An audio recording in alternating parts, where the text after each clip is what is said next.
Pas dorëheqjes së Ermal Onuzit më 3 qershor, është emëruar drejtori i përgjithshëm i Gardës së Republikës. Me urdhër të ministrit të brendshëm është emëruar Simon Zerci, me gradën drejtues i lartë dhe që mbante funksionin e zëvendësdrejtorit të përgjithshëm të Gardës së Republikës. Simon Zerci, që prej vitit 2013 ka mbajtur funksionin e rëndësishëm të komandantit të njësisë speciale në Gardën e Republikës. Ai ka përfunduar shkollën e mesme ushtarake Skënderbej dhe më pas ka ndjekur studimet e larta në Shkollën e Lartë të Bashkuar të Oficerëve në specialitetin gjitharmësh. Karrierën ushtarake nisi në vitin 1986 në strukturat e Ministrisë së Mbrojtjes, fillimisht si komandant toge në repartin ushtarak Zadrim, më pas si shef stërvitje e të tjerë. Në vitin 1988 u bashkua Gardës së Republikës, ku shërbeu në një sër funksionesh si komandant toge, specialist për ruajtjen fizike në Drejtorinë e Sigurisë të Personaliteteve të Larta Shtetërore, komandant toge në kompaninë operative,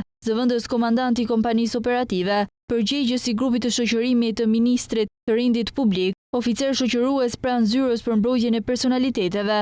Simon Zerci ka patur gjithashtu edhe rolin si shoqërues në grupin mbështetës në degën e ruajtjes dhe mbrojtjes së personaliteteve të larta shtetërore, komandant në grupin në njësinë speciale e të tjerë. Gjatë karrierës së tij të gjatë ushtarake është dalluar për përkushtimin dhe profesionalizmin e lartë, duke rrezikuar edhe jetën në krye të detyrës. Në shtator të vitit 1998 është plagosur gjatë shërbimit teksa mbante funksionin e zëvendës komandantit të kompanisë operative. Zerci ka kryer një sër trajnimesh dhe kualifikimesh brenda dhe jashtë vendit në fushën e sigurisë, si kurs për mbrojtjen e personaliteteve në Egjipt, trajnim për sigurimin e personaliteteve të larta shtetërore me instruktor amerikan, program ndërkombëtar sigurie i zhvilluar nga specialistë të sigurisë amerikane, trajnim në teknikat e avancuara të vetëmbrojtjes e të tjerë.